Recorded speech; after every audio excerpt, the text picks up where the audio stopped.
What's up, space pirates? This is your Admiral, the ever-charming Dr. Disaster. And if you wanted to see proof that gamers are mostly straight males who like playing video games that are simple fun, featuring chiseled male characters and attractive females, well, look no further than Marvel Rivals, a game that has all those elements and is kicking major ass. Dear God, it's beautiful. This really shouldn't be a secret, what with the literal millennia of information coded into our genes and all that, but characters that appear like this are going to attract a lot of interest with the straight male crowd. Too many Western companies have purposely forgotten this fact because they listen to the screeching harpy sewer creatures who work in their HR departments, telling them that characters like this are all wrong.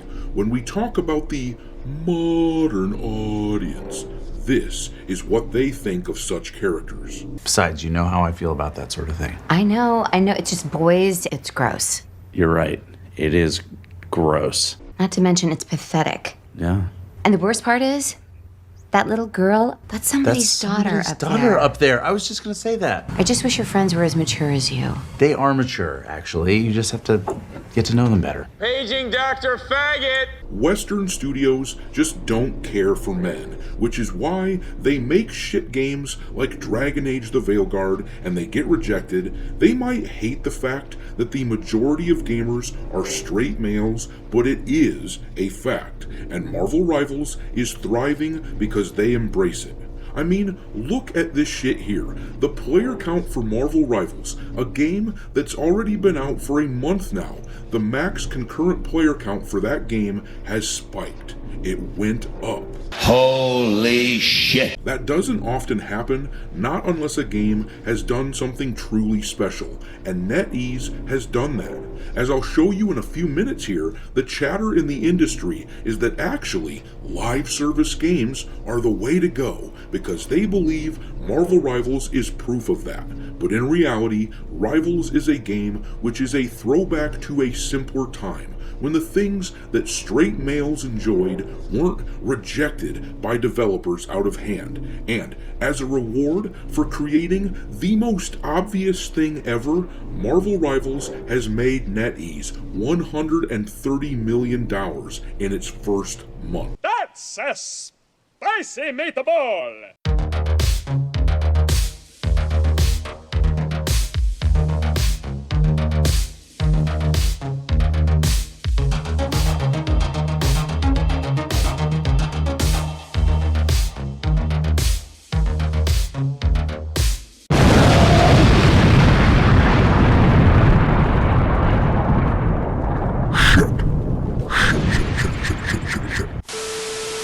But alright, let's dive into Marvel Rivals here and see what's going on. The game made $130 million in the first month of its existence, and considering the IP that they're using with no shortage of characters that they can create new skins for, this thing is a freaking goldmine.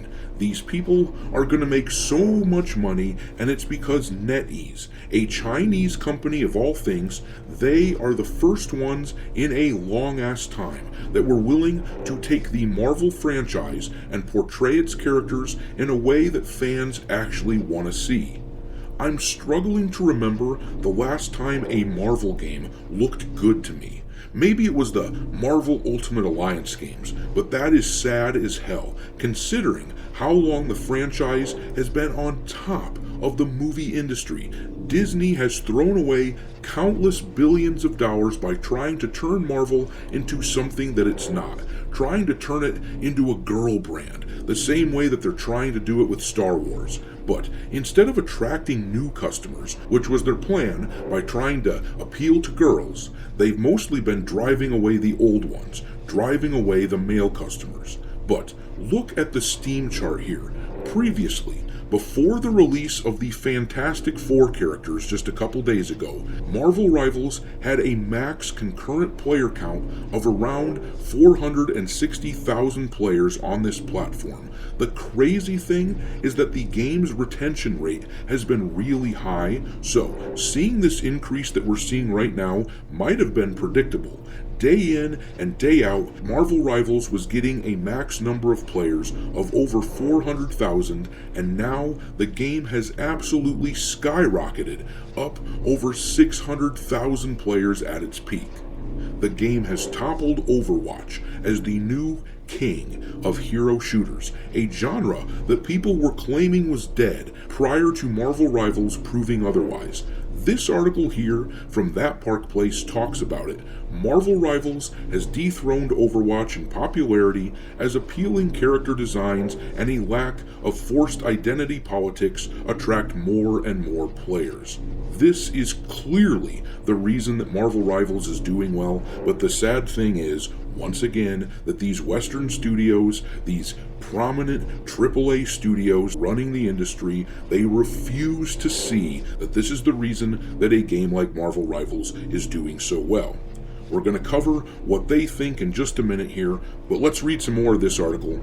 The world of PvP gaming has seen players leaving Overwatch for Marvel Rivals in droves. For years, Overwatch has been the go-to game for many PvP players seeking to play as superheroes. The characters and their varying abilities appealed to different playstyles, adding to the game's overall entertainment and marketing success. However, Overwatch 2 derailed that appeal with flawed character designs and DEI insertions. Marvel Rivals, on the other hand, has done the opposite of Overwatch 2. The developers of Marvel Rivals have kept players engaged with intriguing gameplay and attractive characters. For instance, the evil version of Invisible Woman, Malice, has been making the rounds on social media because of her evocative attire. Many tourists are complaining about this character skin, claiming it's for gooners and the male gaze.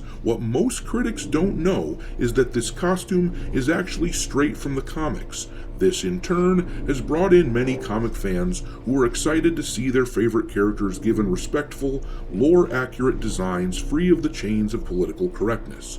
As a result, Marvel Rivals' success has been Overwatch's bane. According to a recent article, the streaming views for Overwatch on Twitch have tanked, reaching a peak of 125,000 viewers in November of 2024 that was nearly halved to 64,000 in only a month. Unfortunately, too many companies are entrenched in their way of thinking with the way that they embrace progressivism in their games.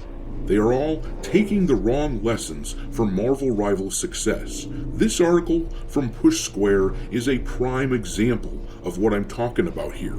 These dolts are under the impression that actually the reason Marvel Rivals is making money is because it's a live service game, and they're saying that Sony should continue making such games. But if this were true, if Marvel Rivals was proof that live service is the way to go, then explain, why didn't Concord work for Sony a few months back? Why did that game fail? Now, all of us know it's because the characters in that game were ugly as hell, but they just refuse to admit that in the gaming industry. Now, certainly, there are some live services that are okay. Live services can work, don't get me wrong, but I would argue that a lot of gamers don't actually like live service games. They don't like that style, and Rivals is making money in spite of the fact that it's live service. Gamers, which are a mostly straight male group of people, are so starved for games that cater to them instead of the mythical modern audience that they are supporting a live service title made by a Chinese company with a somewhat shitty track record. They will support just about anything that caters to them at this point because they are so starved. Over and over, though, the mainstream game studios are willfully avoiding the truth that a game like Marvel Rivals is successful because players like the characters, and a game like Suicide Squad Kill the Justice League, which was also live service, did not succeed because the designs were ugly and stupid. But I'm going to leave it there. Congratulations to Marvel Rivals for reaching rarefied heights of success. It's reportedly now the 14th most played game on Steam of all time, and it's still growing. But drop your thoughts on the situation into the comment section below, and we will talk there. Thanks for watching, me hearties. If you haven't already, your Admiral is inviting you to subscribe to the channel and become a part of the crew. Life as a space pirate may not be glamorous, but there's always plenty of booty.